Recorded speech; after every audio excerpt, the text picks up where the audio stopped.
ప్రజలారా వినరండి ఈ సత్య సువార్త, సర్వజనులారా కనరండి ప్రభు సత్య సువార్త. వినవచ్చిన ప్రియులకు విమోచన యేసు వార్త. Hi friends, good morning. దేవుని యొక్క ఆశీర్వాదాలు మీ మీద నిండుగా మెండుగా ఉండాలని హృదయపూర్వకంగా నేను కోరుకుంటున్నాను. మిమ్మల్ని అందరినీ ప్రేమతో ఈ సత్య సువార్త అనే ఈ కార్యక్రమానికి నేను ఆహ్వానం తెలియజేస్తున్నాను.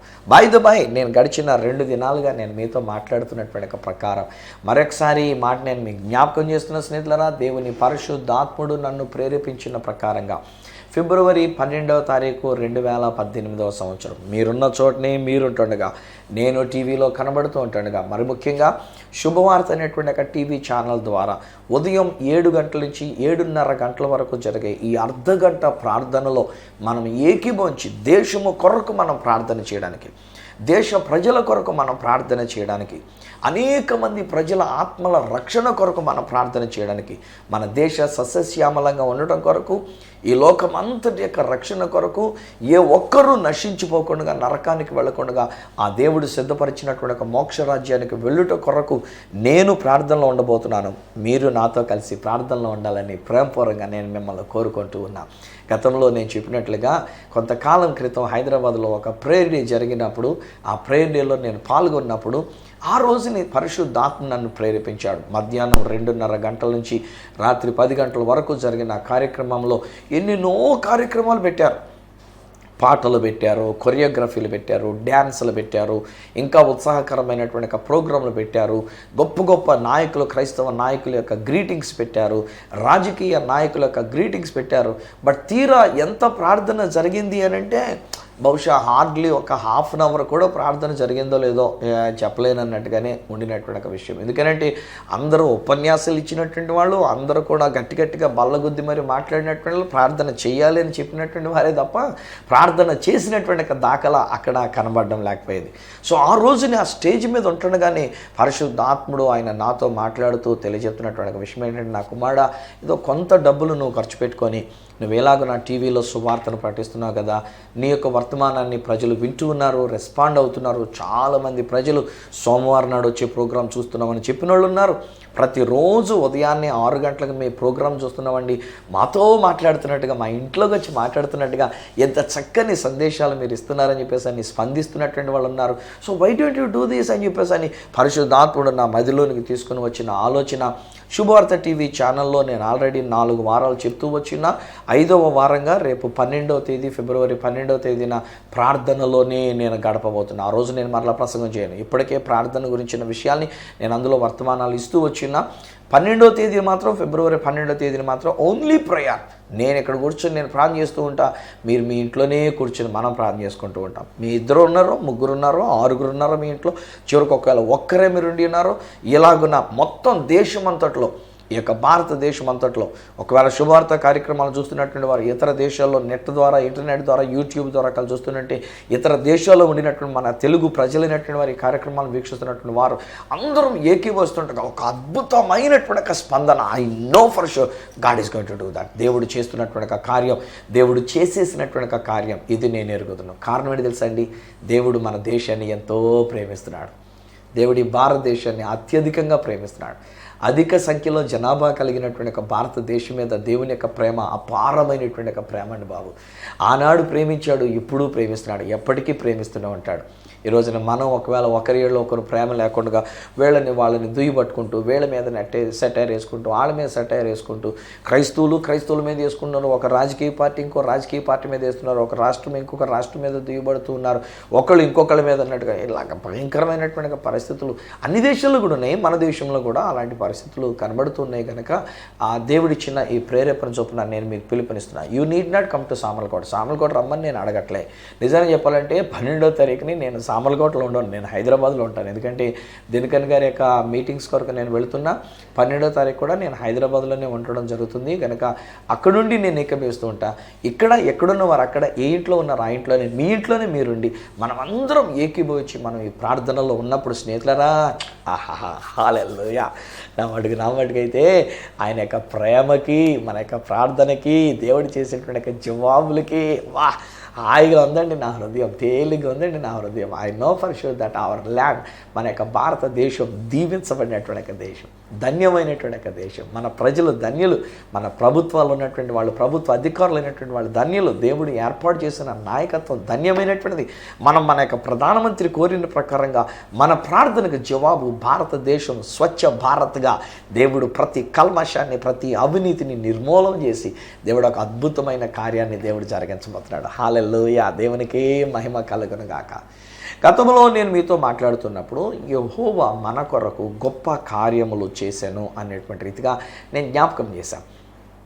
దేవుడు గొప్ప కార్యములు చేసినటువంటిది ఏంటి? ఆ గొప్ప కార్యం అంటే మనకు విడుదల ఇవ్వటం అనేటువంటి ఒక విషయం.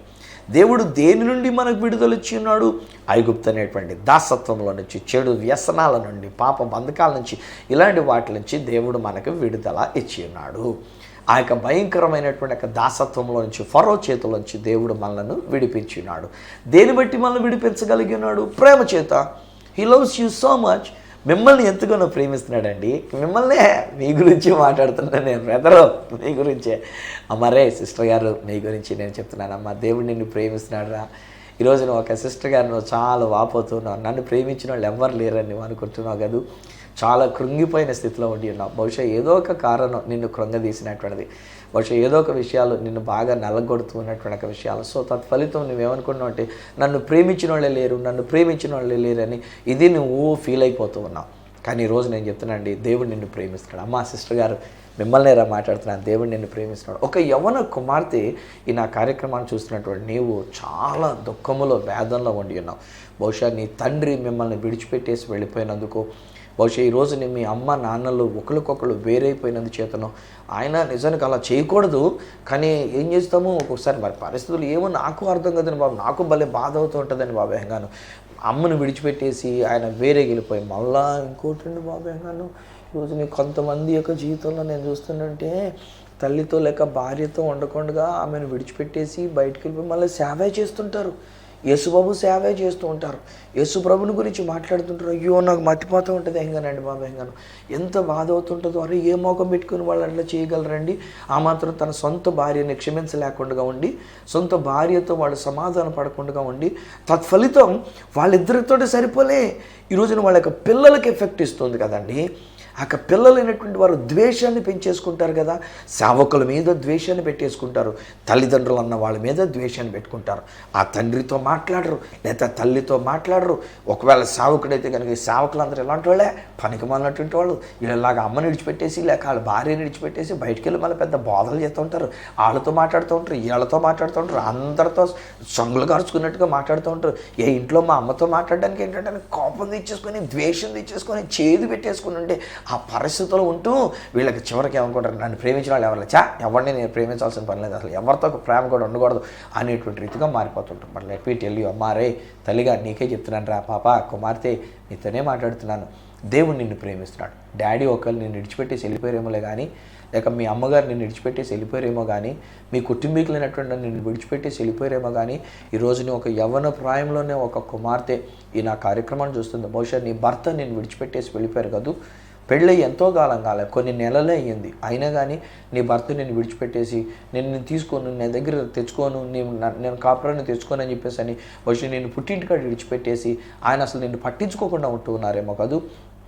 ఈరోజు నీ క్రీస్తు ప్రేమతో నేను చెప్తున్నా, దేవుడు నిన్ను ప్రేమిస్తున్నాడు. Don't worry. దేవుడు నీ యొక్క కుటుంబ జీవితాన్ని బాగు చేయగలడు. ఆ భర్తను మరలా తిరిగి తీసుకుని వచ్చి మీ యొక్క సంసార జీవితాన్ని బాగు చేయగలడు. మీ కుటుంబంలో తిరిగి మరలా ప్రేమ అనురాగాన్ని ఆయన అనుగ్రహించగలడు, క్షమాపణ అనుగ్రహించగలడు. ఒకవేళ ఎవరు తప్పు చేసినా, ఒకవేళ తల్లి తప్పు చేసినా, తండ్రి తప్పు చేసినా, భర్త తప్పు చేసినా, భార్య తప్పు చేసినా, ఒకవేళ మీరే తప్పు చేసినా, ఈరోజు నేను చెప్పగలిగినటువంటి ఒక మాట ఏంటంటే, నా దేవతి దేవుడు ఆయన మిమ్మల్ని ప్రేమించి మీ ఇంట్లోనికి ప్రేమని అనుగ్రహిస్తున్నాడు. హల్లెలూయా. బీ హ్యాపీ అమ్మా. రే బీ హ్యాపీ రా, నవ్వుతుండ్రా, నీకే నేను చెప్తున్నాను అమ్మ, నీతోనే మాట్లాడుతున్నాను. నవ్వుతూ ఉందామా, హ్యాపీగా ఉందామా, అలా దిగులుగా ఉండొద్దురా బాబు, కన్నీటితో పెట్టుకొని ఉండొద్దమ్మా. ఈరోజు నీ క్రీస్తు ప్రేమతో నేను మీతో మాట్లాడుతున్నాను. మీకు నేను చెప్తున్నాను, ఐ లవ్ యూ. నేను కూడా మిమ్మల్ని ప్రేమిస్తూ ఉన్నా. నేను కూడా మిమ్మల్ని ప్రేమిస్తూనే ఉంటాను. మీరు ఒకవేళ అంత కష్టంగా ఉంటే, అంత దుఃఖంగా ఉంటే, బాధగా ఉంటే నాతో మాట్లాడండి. నేను మీతోటి కొంతసేపు మాట్లాడతాను, ప్రేమగా నేను కొంతసేపు ఎక్కువసేపు మాట్లాడలేనులే, ఎందుకంటే నాకు బోల్డ్ ఫోన్ కాల్స్ వస్తూ ఉంటాయి, బోల్డ్ పనుల మీద నేను ఉంటూ ఉంటాను కదా, అంతసేపు మాట్లాడలేను. కానీ బట్ ప్రేమతో ఆదరణగా కొంతసేపు మాట్లాడుతూ మిమ్మల్ని ధైర్యపరుస్తా, మిమ్మల్ని ఆదరిస్తా. మీరు అలా దుఃఖపడకూడదు, మీరు అలా కన్నీరు పెట్టకూడదు, పరిస్థితుల్ని వాస్తవాన్ని మీరు చూడకూడదు. మీతోనే చెప్తున్నాను నేను. మళ్ళీ ఇంకా నేను చెప్పాక కూడా మీరు ఏడుస్తుంటే ఏమన్న మాట ఇంకా నేను బాగు చేయడం ఎందుకు చెప్పండి? మీకు నేను మీతో మాట్లాడడం ఎందుకు? మీతోడిగా చెప్తున్నాను. ఉంటాయి పరిస్థితులు, బాధ ఉంది, నాన్న వెళ్ళిపోయారు, అమ్మ వెళ్ళిపోయింది, లేకపోతే మీ భర్త విడిచిపెట్టి వెళ్ళిపోయాడు, లేకపోతే మీ కుటుంబంలో విచ్ఛిన్నమైనటువంటి ఒక పరిస్థితి వచ్చింది. సో వాట్ అయితేనేంటంట, దేవుడు మీకు మంచి భవిష్యత్తుని ఇవ్వబోతున్నాడు, దేవుడు మిమ్మల్ని ఆశీర్వదించబోతున్నాడు. Hallelujah. He loves you so much. ఆయన మిమ్మల్ని ఎంతో ప్రేమిస్తున్న మంచి దేవుడు, నేను ప్రకటిస్తున్నటువంటి దేవుడు. ఆయన ఏం చేశాడు మనల్ని ప్రేమించి? దేని నుంచి విడిపించాడు? కోర్స్ మన బంధకాల నుంచి, మన చెడు అలవాట్ల నుంచి, మన బానిసత్వం నుంచి విడుదల ఇచ్చాడు. రెండోది నాశనకరమైన గోతి నుంచి, అనగా వ్యాధి నుంచి, రోగం నుంచి, బలహీనత నుంచి, కష్టాల నుంచి విడుదల ఇచ్చి ఉన్నాడు. ఇప్పుడు మూడో మాట ఏమంటాడంటే, ప్రకటన గ్రంథం 1వ అధ్యాయము 6వ వచనంలో కనుక మనం చూసినట్లయితే అక్కడ అంటాడు, మనలను ప్రేమించుచు తన రక్తము వలన మన పాపముల నుండి మనలను విడిపించిన వానికి మహిమయు ప్రభావమును యుగ యుగములు కలుగును గాక. హల్లెలూయా. ఎంత చక్కని మాట అక్కడ బైబిల్ గ్రంథంలో దేవుడు రాయించినటువంటి మాట అంటున్నాడు కదా, మనను ప్రేమించుచు తన రక్తము వలన మన పాపముల నుండి మనలను విడిపించిన వానికి. నేను యాక్చువల్లీ కొంచెం బలహీనతగా అనిపిస్తూ ఉందిలేండి. 58 సంవత్సరాలు కనుక ఒక్కొక్కసారి ఒకవేళ షుగర్ లెవెల్స్ పెరుగుతుంటే నేను మాత్రలు కూడా లెక్క చేయను, ట్యాబ్లెట్లు కూడా రెగ్యులర్గా వేసుకోవట్లేదు, సరిగ్గా వేసుకోవట్లేదు. నిర్లక్ష్యమని కాదు, లేకపోతే అలక్ష్యమని కాదు, టైం ఉండట్లే. తెల్లవారు లేచింది మొదలుకోనండి దేవుని యొక్క సేవా పరిచయలో వెళ్తున్నానండి. సో నిజానికి ఒకవేళ వాస్తవ ప్రకారంగా షుగర్ అంత ఉన్నా ఈరోజు కూడా నేను ఇలా పరుగులెడుతున్నానంటే, ఈ రోజుకి ఇంతంత ప్రయాణాలు చేస్తున్నానంటే ఆయన కృప, ఆయన ప్రేమ. లేకపోతే ఈ పాటికి నేను మంచబట్టేసి ఉండేవాడినేమో, లేకపోతే ఎలాంటి పరిస్థితులు ఉన్నటువంటి పరిస్థితులను బట్టి. సో ఒకళ్ళిద్దరూ ఈరోజు నేను కలుసుకున్నటువంటి వాళ్ళు అంటూ ఉన్నారు కదా, అయ్యా మీరు మీ ఆరోగ్యాన్ని గురించి కనుక మీరు సరిగ్గా చేయకపోతే, సరిగ్గా చూసుకోకపోతే మీరు తప్పు చేస్తున్నటువంటి వారు అన్నాడు ఆయన. ఒక మామూలు వ్యక్తి అండి, నిజానికి బోధకుడు కూడా కాదు, ఒక మామూలు వ్యక్తి మాట్లాడుతూ అన్నాడు కదా, మీరు వాకింగ్ ఉండాలి, ప్రొద్దుటి పూట కొంత టైం పెట్టుకొని మీరు వాకింగ్ అనేటువంటిది ఉండాలి. ఉదయాన్నే లేచిన తర్వాత వేడి నీళ్ళు చక్కగా గోరువెచ్చగా ఉండినటువంటి నీళ్ళు 1 లీటర్ నీళ్ళు మీరు తాగేయండి. అప్పుడు ఆ గ్యాస్ట్రిక్ ప్రాబ్లం ఉండదు, షుగర్ గురించిన బాధలు ఉండవు, ఏ విధమైనటువంటి కష్టం ఉండదు. మీరు ఇలాంటివి పాటించకపోతే మీరు తప్పు చేస్తున్నారు అన్నాడు. అప్పుడు నాకు అనిపించింది గొప్పని ఎట్లానంటే ఏదో నేను పాపం చేసినోడి తిట్టినట్టుగా తిట్టారా బాబు అన్నట్టుగా నేను అనుకొని అన్నా. నిజమే కదా, ఒక విధంగా చెప్తే అది కూడా పాపమేనేమో. ఎందుచేతనంటే ఇది దేవుడిచ్చినటువంటి ఒక దేహం, దేవుడిచ్చినటువంటి ఆలయం. ఈ దేవాలయాన్ని నేను సరిగ్గా చూసుకోకపోతే దేవుడిని లెక్క అడుగుతాడు. నీ దేహం విషయంలో నువ్వేం చేస్తున్నావు, నా దేవాలయం నువ్వు ఎందుకు పాడు చేసి ఉన్నావు, నువ్వు ఎంతకాలం బ్రతికి నా సత్య సువార్తను నువ్వు ప్రకటించవలసినటువంటి వ్యక్తివైనట్టుగా నువ్వు నీ అర్ధంతరంగా నువ్వు చచ్చిపోవడానికి కారణమయ్యేటట్టుగా షుగర్ లెవెల్ పెంచేసుకొని, బీపీ లెవెల్ పెంచేసుకొని, అనారోగ్య పాలైపోయి, నీరసగొట్ట అయిపోయి నువ్వు మంచం పట్టేసిన రీతికుంటే ఎవరి దానికి బాధ్యత? నువ్వే బాధ్యత అని అంటాడు ఆయన. నేనేమో నీ పాపంలో క్షమించి నీ రోగాన్ని నేను కుదర్చడానికి నేను సెలవులో గాయాలు పొందుకొని ఉంటే నువ్వు ఇలాంటి తప్పుడు పని చేస్తున్నావు అని చెప్పేసి అని దేవుడు తిడతాడు. రేపు పొద్దున్న దేవుని దగ్గరికి వెళ్ళాక దేవుడు కోపడతాడు. ఆయన ప్రేమించి నా కొరకు ఆయన చేసిన బలియాగం వావ్ సూపర్ అండి బాబు. ఆయన చేసింది ఏంటంటే నా ప్రతి తప్పిదము కొరకు ఆయన సెలవులో తన ప్రాణాన్ని పెట్టినాడు. నా ప్రతి పాపము కొరకు ఆయన సెలవులో తన ప్రాణాన్ని పెట్టినాడు. మనందరి విషయంలో మాట్లాడుతున్నాడండి. ఏమండి, ఎవరు తప్పు చేయనట్లు ఉన్నారు చెప్పండి, ఎవరు పాపం చేయనటువంటి వాళ్ళు ఉన్నారు చెప్పండి. ఈ రోజుని మీరు పాపం చేయలేదా? ఏమా మీరు పాపం చేయలేదా? మీరు తప్పు చేయలేదా? ఒక్కొక్కసారి మన భారతదేశంలో ఉన్నటువంటి ప్రజలంగా మన పిల్లలు నవ్వు తిట్టేస్తాం పట్టుకొని, నువ్వు ఎందుకు అలా తిరుగుతున్నావురా, నువ్వు ఎందుకు అలా వెళ్తున్నావే, ఎవడేవాడు నీ దగ్గరికి వచ్చి మాట్లాడింది, ఫోన్లో ఎస్ఎంఎస్కి ఎందుకు వచ్చిందా నీకు, ఎవడేవాడు ఫోన్లో మిస్డ్ కాల్ చేస్తున్నాడు నీకు అని. మీరు చేయలేదా మిస్డ్ కాల్ మీరు యవనస్తులు కొన్నప్పుడు? అందరూ చిన్నప్పుడు నేను మధ్యలో కొన్ని కుటుంబాలు చూస్తుంటే వాళ్ళు అంటారు, వాళ్ళు ప్రేమించుకొని పెళ్లి చేసుకున్న వాళ్ళేనండి, పలానా వాళ్ళు ప్రేమించుకొని పెళ్లి చేసుకున్నారండి, వాళ్ళు అప్పుడే ప్రేమలో పడ్డారండి అని చెప్పేసి ఇలాంటి మాట్లాడుతుంటే నేను అనుకున్నా, ఒరే వాళ్ళు ప్రేమించుకొని పెళ్లి చేసుకున్నారు కనుకనే ఇప్పుడు ఈరోజు 4 పిల్లలు కూడా ప్రేమించుకుంటారు వాళ్ళు. మనందరం తప్పు చేసినటువంటి వాళ్ళమేనండి. మనందరూ పొరపాట్లు జరుగుతున్నాయండి. ఏదో ఒక తప్పిదమైనటువంటిది మన యొక్క జీవితంలో ఉంటూనే ఉంటుందండి. కానీ నా ప్రియ స్నేహితులారా, ఈరోజు నా దేవుని యొక్క ప్రేమ ఏంటంటే, తప్పు చేసిన వాళ్ళని తప్పు చేసినట్టుగా ఆయన నిందమాపట్లే, తప్పు చేసిన వాళ్ళని తప్పులు చేసినట్టుగా ఆయన శిక్షా విధిని కలిగించట్లే, నేరస్థాపన చేయట్లే. బైబిల్ గ్రంథంలో నేను చూస్తే నా ప్రభువు యేసుక్రీస్తు వారి యొక్క ప్రేమ ఎంత అపారమైన ప్రేమ అంటే, ఒకనొక రోజుని యేసుక్రీస్తు వారు ఒక చోట కూర్చున్నారు. ఇలాగా పరిసయ్యులు, సద్దుకాయలు ఇలాంటి వాళ్ళు యేసుప్రభుని తప్పు పడదాం అనుకొని వ్యభిచారంలో పట్టబడిన స్త్రీని పట్టుకొని తీసుకొచ్చారు. ధర్మశాస్త్రం ఏమంటుందనంటే, యాక్చువల్ ధర్మశాస్త్రంలో రాయబడిన మాట ఏంటంటే, ఎవరైనా తప్పు చేస్తున్నట్టే పట్టుబడితే ఆ పురుషుని ఆ స్త్రీని కూడా తీసుకుని వచ్చి రాళ్లతో కొట్టి చంపవలెను. ఇప్పుడు రెడ్ హ్యాండెడ్గా వ్యభిచారం చేస్తున్నప్పుడు పట్టుకున్నప్పుడు మరి మగాడిని ఎందుకు వదిలేశారు మగాడిని. ఇలా కావాల్సింది చట్ట ప్రకారంగా చేయడానికి కాదు, యేసు ప్రభుని ఎరకాటంలో పెడదామనేటువంటి ఒక ఉద్దేశంతో, అది వాళ్ళ యొక్క ఉద్దేశం కనుక వాళ్ళు బయలుదేరి ఆ అమ్మాయిని మాత్రమే తీసుకుని వచ్చారు. తీసుకుని వచ్చి యేసుప్రభు దగ్గరికి వచ్చాక ఆవిడ కింద పడిపోతే అక్కడికి వచ్చి వీళ్ళందరూ కలిసి చుట్టూరు పొగుబడి అంటున్నారు కదా, యేసుప్రభుని అన్నారు, యేసుప్రభువా నువ్వేదో పెద్ద ప్రేమతత్వాన్ని బోధిస్తున్నావు, ప్రేమ అని చెప్పేసి 3 రోజులుగా మాకు వాయించేస్తున్నావు ప్రేమ గురించి. ఇప్పుడు ఏమంటావు? ఈవిడ రెడ్ హ్యాండెడ్గా దొరికేసింది, పాపం చేస్తూ దొరికేసింది. మరి మోషే ధర్మశాస్త్ర ప్రకారంగా రాళ్లతో కొట్టి చంపంటుంది కనుక రాళ్లతో కొట్టి చంపమంటావా లేకపోతే వదిలేయమంటావా అని చెప్పేసి అని అన్నారు. ఇప్పుడు వాళ్ళకు ఉద్దేశం ఏంటంటే, రాళ్లతో కొట్టి చంపమంటే నీ పెద్ద బోధలు ఏమైపోయినాయి, పెద్ద ప్రేమని బోధ చేసావు కదా, ప్రేమ దోమ అని చెప్పేసి అని అంటూ వచ్చింది కదా, ఏది మరి నీ ప్రేమ అని చెప్పేసి అని తిడదాం అనుకున్నారు. ఒకవేళ అలా కాదు, ఆయన ప్రేమ చేత పాపమయ్యా, పాపం కొట్టకండి అయ్యా, శిక్షించకండి అయ్యా, రాళ్ళతో కొట్టకండి అయ్యా, ఆమెను వదిలేయండి అని చెప్పేసి అంటే, అసలు నువ్వు ధర్మశాస్త్రాన్ని పాటించట్లేదని ఆ తెచ్చిన రాళ్ళతో ఈవిని కొట్టడానికి బదులు యేసు మీద వేసేద్దరు అనమాట, యేసుని కొట్టేద్దరు అనమాట. అలాంటి ఎరకాటంలో పెట్టడానికి వచ్చారు. కానీ యేసు ప్రభు చక్కని మాట చెప్తాడు, మీలో పాపము లేని వాళ్ళు ఎవరో వారు మొట్టమొదట ఆమె మీద రాయి వేయవచ్చు. మీలో పాపం లేనివాడు. అక్కడ నా బైబిల్ చదివితేనండి ఏమని రాయబడిందనంటే, పెద్దవాళ్ళు మొదలుకొని చిన్నవాళ్ళ వరకునంట అందరూ రాళ్ళు పెట్టుకొని వచ్చారండి. ఎవరైనా ఏదైనా తప్పు దొరికితే మాట్లాడేవాళ్ళు అందరూ మాట్లాడేస్తారండి బాబు. ఎవరికన్నా ఏదైనా మనం గౌక్కుని ఏదైనా పొరపాట్లు దొరికేసామనుకోండి, ఏదైనా చిన్న పొరపాటు మనం దొరికేసామనుకోండి, అందరూ మన మీద మాట్లాడుతూ ఉంటారు. అందరూ నాలుగు భోజనం వేసుకొని మాట్లాడుతూ ఉంటారు. ఇంట్లో వాళ్ళు మాట్లాడే, బయట వాళ్ళు మాట్లాడే, మన ఇరుగు పొరుగు వాళ్ళు మాట్లాడే, మన సంఘంలో ఉన్నవాళ్ళు మాట్లాడే, అందరూ మాట్లాడతారు. దొరకనంత వరకు వాళ్ళు పెద్ద దొర, వాళ్ళు ఏదో పెద్ద తప్పు చేయనట్టు. ఈ మాట్లాడే వాళ్ళు అందరిలోనూ లొసుగులు ఉంటాయి, ఈ మాట్లాడే వాళ్ళు అందరిలో తప్పులు ఉంటాయి, ఈ మాట్లాడే వాళ్ళు అందరూ ఏదో పొరపాటు చేసిన వాళ్ళే. ఒకప్పుడు పొరపాటు చేసిన వాళ్ళు, కొంతమంది ఇప్పుడు పొరపాటు చేస్తున్నటువంటి వాళ్ళే. కానీ వచ్చి పెద్ద నిందేసినట్టుగా మాట్లాడుతూ ఉంటారు. అందుకనే అక్కడ రాయబడిన మాట ఏంటంటే, పెద్దవాళ్ళు మొదలుకొని చిన్నవాళ్ళ వరకు అందరూ కూడా ఏం చేశారంట, రాళ్ళు అక్కడ కింద పడేసి పక్కన పడేసి నెమ్మదిగా పక్కనేసి నిశ్శబ్దంగా ఎవరి కాళ్ళు జారిపోయారండి.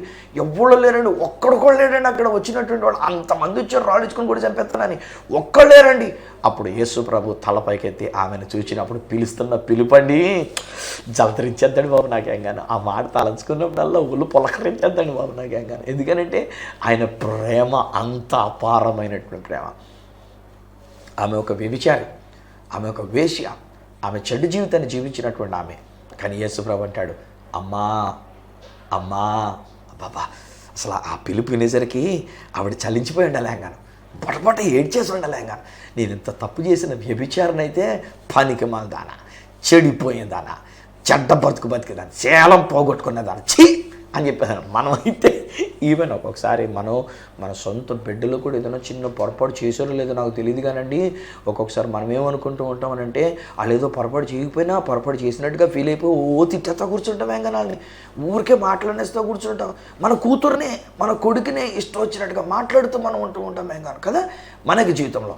కానీ యేసయ్య ఆమెను గురించి మాట్లాడుతున్నప్పుడు అంటాడు, అమ్మా ఎవరో నీ మీద రాయి వేయలేదా, నేను కూడా నీ మీద రాయి వేయనమ్మా.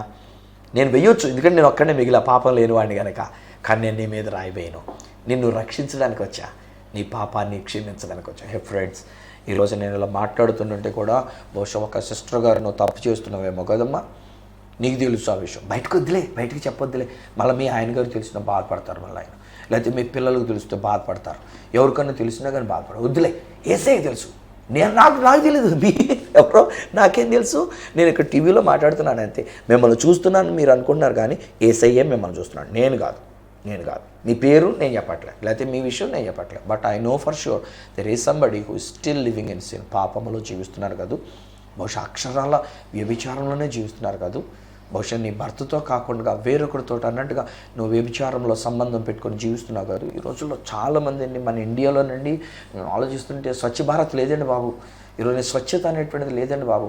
ఇంకా నిజాన్ని చెప్పాలంటే మన వాళ్ళందరూ ఊరికే ఫారినర్స్ని ఇతర దేశాలు పట్టుకొని తిడతా కూర్చుంటారు, కానీ వాళ్ళు నోటి బుద్ధులు పెట్టుకుంటారు, హగ్ చేసుకుంటారు, అంత మటుకు తప్ప ఇంకేం చేయరాళ్ళు. కానీ అదే మన ఇండియాలో అయితే నా అవకాశం దొరికితే చాలేగాను పాపం చేసేయడానికే రెడీ అయ్యాను. చిన్న అవకాశం, ఒక 5-10 నిమిషాల అవకాశం దొరికితే చాలు, అవతల గ్రీన్ సిగ్నల్ వచ్చిందంటే చాలేగాను పెళ్ళైన వాళ్ళ పెళ్లి కాని వాళ్ళ ఇలాంటి ఏమీ లేకుండా పాపం చేసేయడానికి రెడీ అయిపోతూ ఉంటారు కానీ పాప బ్రతుకులు అనేటువంటివి.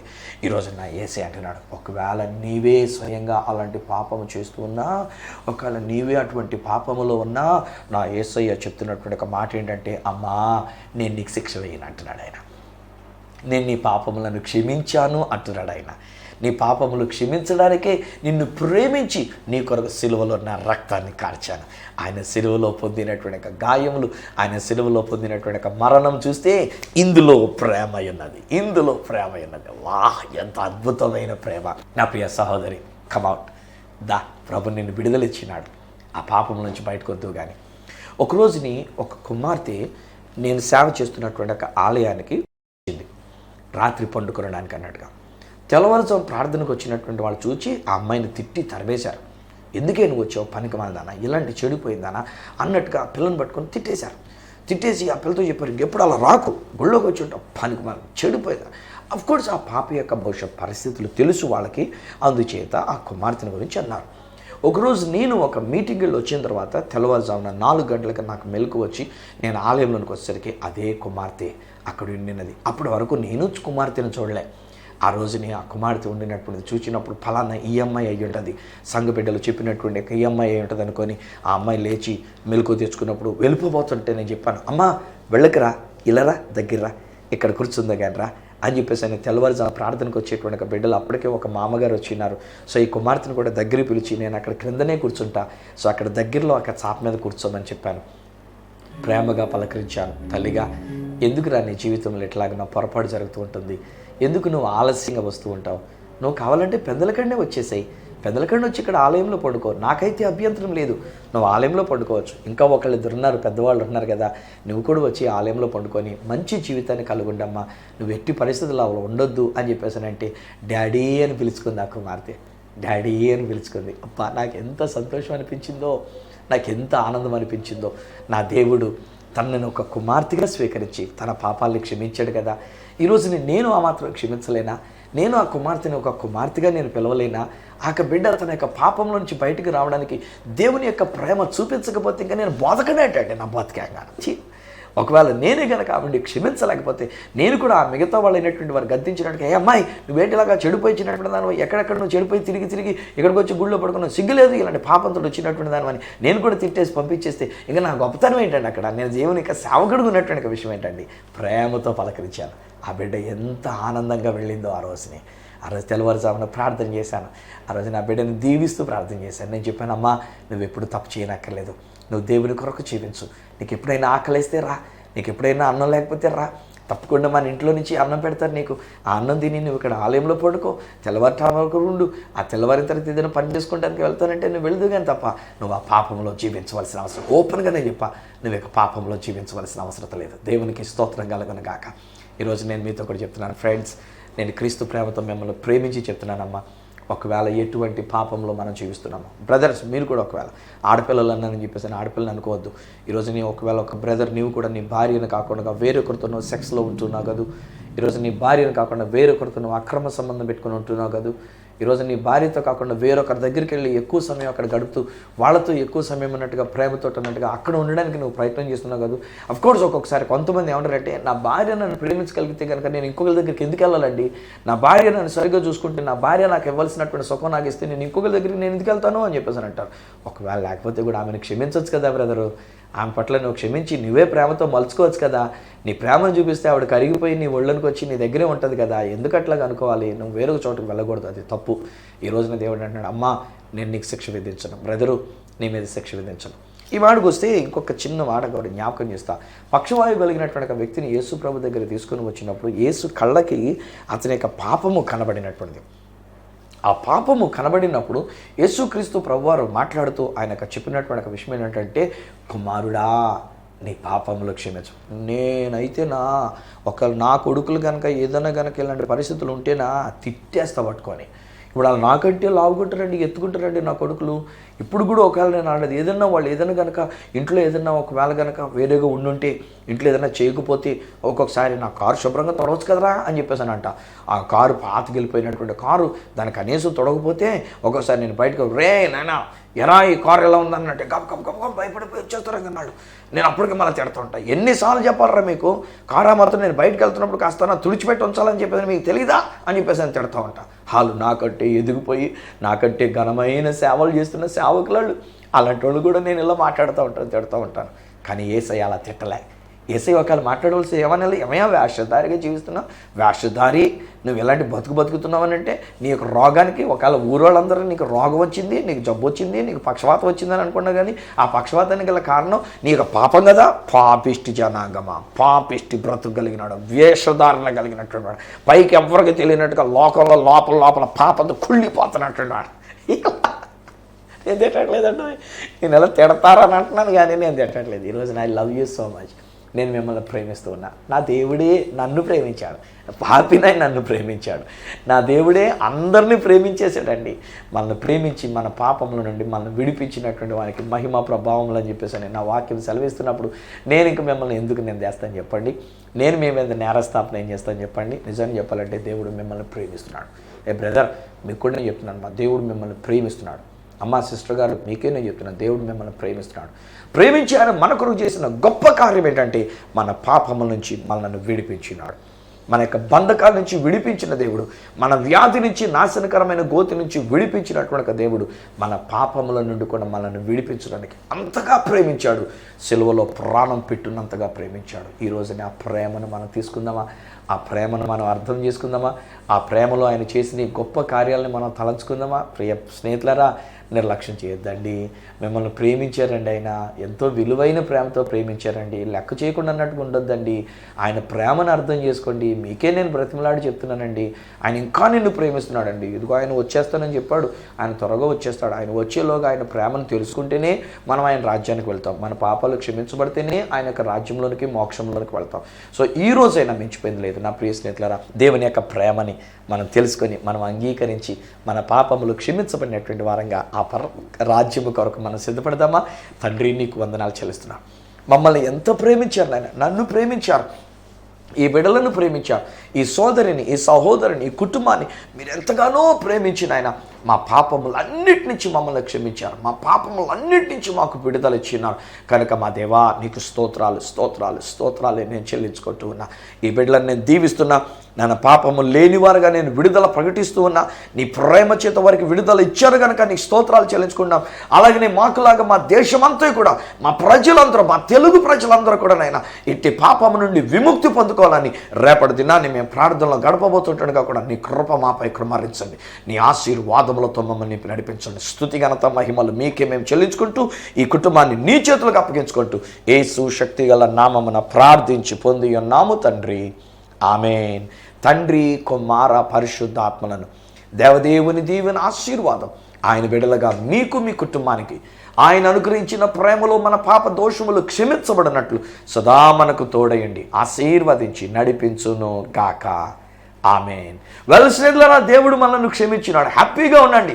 మరొకండి రేపే అనగా ఫిబ్రవరి 12వ తారీఖు 2018వ సంవత్సరం నేను ఉదయకాలం 7 గంటల నుంచి 7:30 గంటల వరకు నా ప్రోగ్రాం అయిన తర్వాత శుభవార్త కార్యక్రమంలో 7 నుంచి 7 గంటల వరకు ఉదయకాలంలో కనుక మీరు నాతో ఏకీభవించినట్లయితే మీరు చేసే ప్రార్థన, నేను చేసే ప్రార్థన, దేవుడు అద్భుతమైనటువంటి ఆశీర్వాదాన్ని మన దేశానికి అనుగ్రహించబోతున్నాడు. ఈ విషయంలో మీరు పొందుకున్న మేలు లోకాలు నాతో పంచుకోవాలని కోరుకున్నట్లయితే, లేక ఫోన్ ద్వారా నాతో మాట్లాడాలని కోరుకున్నట్లయితే నా అడ్రస్ ఈ సత్య సువార్త, సామర్లకోట, 533440, తూర్పుగోదావరి జిల్లా, ఆంధ్రప్రదేశ్. అడ్రస్ మరొకసారి చెప్తూ ఉన్నా, ఈ సత్య సువార్త, సామల్కోట్ 533440, ఈస్ట్ గోదావరి డిస్ట్రిక్ట్, ఆంధ్రప్రదేశ్. అప్పటికి ఒకవేళ నాతో మీరు ఫోన్లో మాట్లాడాలని కోరుకున్నట్లయితే నా ఫోన్ నెంబర్ 9848110907, 940000092928552766.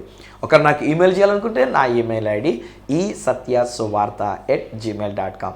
మళ్ళీ రేపటి దినాన్ని ఈ సత్య సువార్త కార్యక్రమంలో మరి ముఖ్యంగా రేపు మనం అందరం కలిసి ప్రార్థన చేయనట్లుగా అట్టి ప్రార్థనాత్మతో మనల్ని నింపుచున్న దేవాతి దేవుని చేతులకు మిమ్మల్ని అప్పగిస్తూ మీ దగ్గర సెలవు తీసుకుంటున్న మీ ప్రియ సహోదరుడు ఈ సత్య సువార్త రాజు.